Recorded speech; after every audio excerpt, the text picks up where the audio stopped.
Hello and welcome to part 33 of my Hogwarts MOC series.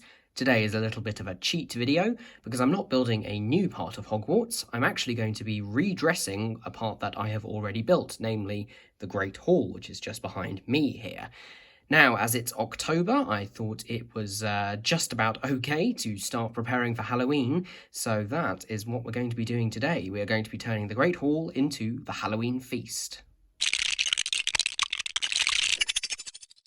This was partly inspired by my visit to Harry Potter Studios, which was one of the videos that I posted recently, where they have dressed up the Great Hall with floating pumpkins and all sorts of other decorations in honour of the Halloween season. I know it's still early in October, but I think it's just about okay, so we're going to go ahead and do that today. Now, this is actually something that I have done before. I did this last Halloween, but that was before I had started posting videos about my Hogwarts, and I did think, I'll do this every year, but I didn't quite expect to be posting to over 1,000 subscribers 1 year later. So thank you, everyone, and I hope you enjoy what I've done. I'm going to try and replicate what I did last year that nobody saw, and hopefully add a few things to it to make it a bit more special. So, when you think Halloween, what is the first thing you think? I'm gonna guess that it's pumpkins. Now, LEGO has represented pumpkins in several different ways. Originally, they were just orange minifigure heads, sometimes with a bit of printing. Sometimes they had printing just for regular pumpkins, and sometimes there were jack-o'-lanterns, or actually carved pumpkins for Halloween. More recently, one of the pieces that we've got is this piece just here. Just take off the top, that is a separate piece. This piece here, I believe this originated in the Chinese New Year sets in red as a sort of lantern. I could be wrong, it might have actually been a pumpkin first. But anyway, it's popped up in quite a few sets since, including the one where I've just pulled this from, which was Hagrid's cabin, and also it's popped up in a couple of other Harry Potter sets, as well as the medieval blacksmith. It's used all over, usually with one of these small green flower pieces on top. Now, that looks nice, that is definitely a pumpkin, but it's not the kind of Halloween pumpkin that I want. Luckily, LEGO does provide, because they also made this piece. Now, this, I think, originated in the Scooby-Doo theme with the Headless Horseman, amongst other characters, but it's since popped up in other places. In fact, I think I've seen at least one set where it was used facing that way to look like a regular pumpkin before this one came along. Arguably, that actually looks like a better pumpkin, but, you know, they both work. They're different varieties, let's say. But this one is wonderful because it actually fits over the head of a minifigure, as I will demonstrate with myself. There we go. In fact, you can just about see my eyes through it like that, and my mouth. So this is a brilliant piece of LEGO sculpting and engineering, and it enables me to have a proper Halloween feast. So for the occasion, last year, in fact, I actually managed to get my hands on 6 of these. One thing I would say is these aren't cheap. I think they usually go for over £1 each here in the UK. So 6 was my absolute limit. And in fact, one of them usually is my Scarecrow in Hagrid's pumpkin patch, which I copied off the Prisoner of Azkaban film, but I have liberated that for a specific purpose in this video. Now that we've established what type of pumpkin we're going to be using, we need to know where to put them, and I think you can guess where that's going. Normally we have the floating candles in my Great Hall held up by these trans-clear bar pieces with the studs on the end. All we're going to do is swap out the candles for pumpkins. Now, they can't actually go over the candles. They can, but they will just be a very loose connection. I'll show you, in fact. If you put it on with the flame, it kind of sits up there awkwardly. Even with the flame taken out, it still doesn't go all the way down, and as you can see, it's pretty loose. So what I'm actually going to do is, I'll try and do this on camera without breaking everything, is take all of the candles out. Oh, I didn't break it, it just flew off. It's definitely magical. Pop these candles off. Try not to dislodge Nick while I'm at it. He can stay there for the moment at least. There we go.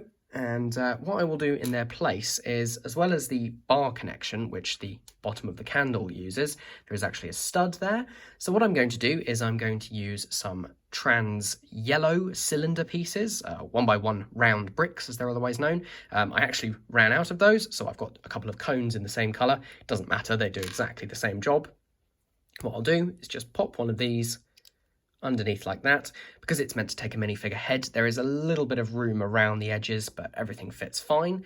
And then you just pop that on there, maybe a little bit of an angle, And there we go, one floating pumpkin.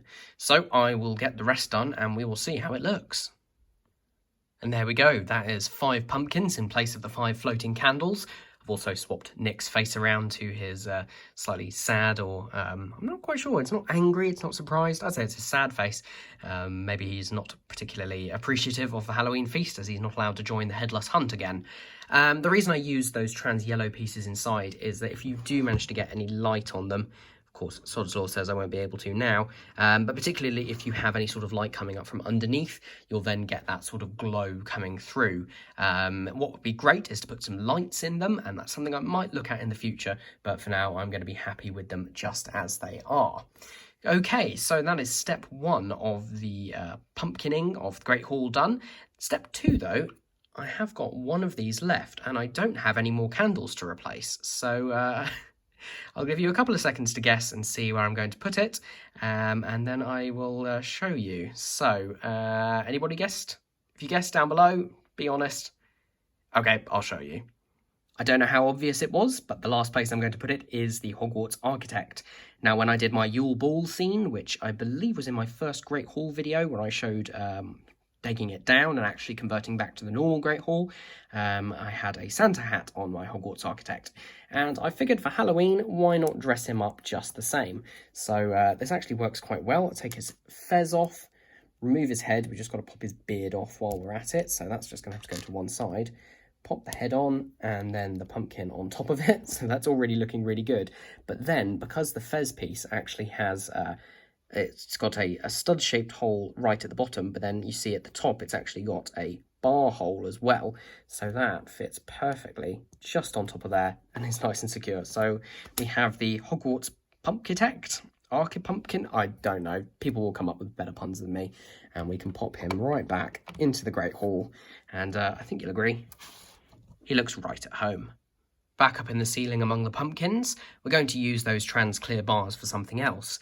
Something that's talked about in the books, and I think features in a couple of the films, is clouds of live bats fluttering around while the feast is going on.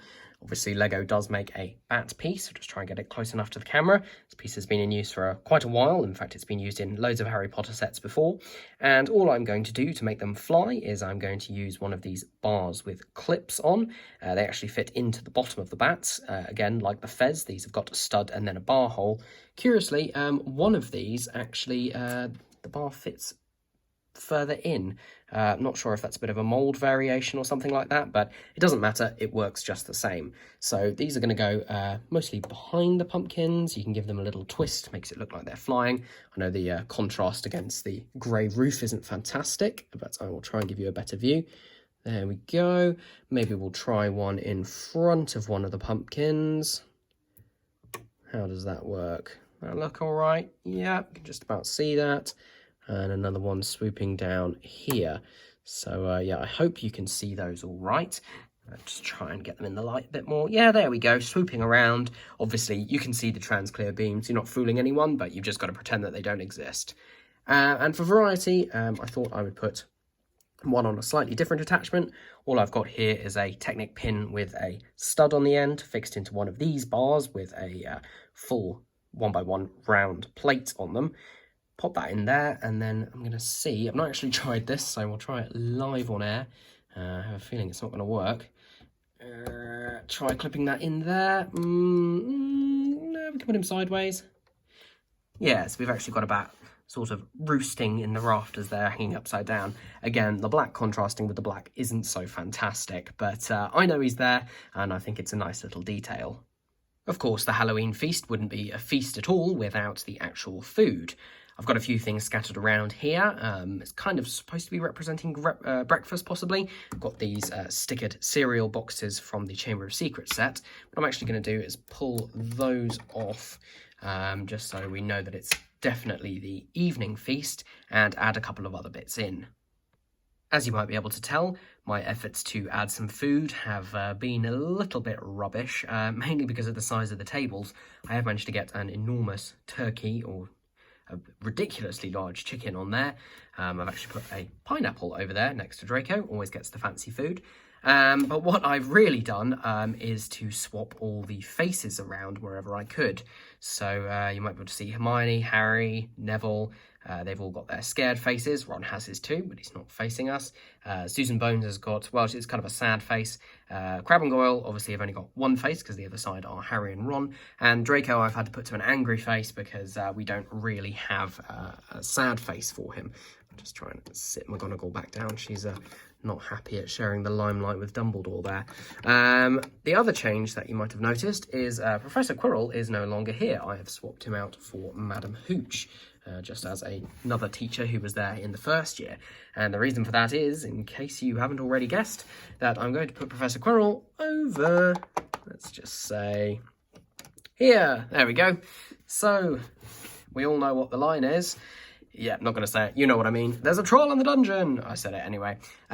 So, yeah, that's the exact moment that I'm trying to represent here when Quirrell comes running in to let everybody know that there is a troll in the dungeon. Everybody starts panicking, and Dumbledore stands up to demand silence. So, there we go. That is my Halloween feast. I'll just pop this back a little bit. I have got a couple of extra things that I might try and squeeze in. So I've got a couple of rats, which I think both technically represent scholars, but they could just be generic rats. I've got a couple of spiders who can be hiding around the Great Hall, and a couple of flagons of, well, they're technically butterbeer from the Series 2 CMFs, but I think I'll just pop them around as if they're sort of pumpkin juice or something like that. You know, orange lends itself to the Halloween theme quite nicely.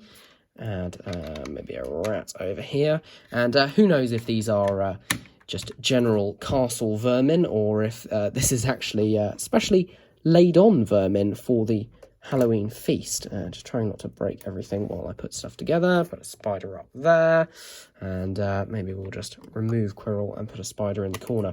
I know we're a year early for Follow the Spiders, but you know what? Halloween isn't Halloween without some creepy crawlies. So there we go. Managed to do that on camera, shockingly. There is my Halloween feast. So let me know what you think. Is there anything I could have changed? Anything I could have added? Anything you'd like to see that I didn't put into it? Let me know in the comments down below. If you do enjoy this content, then please subscribe for more.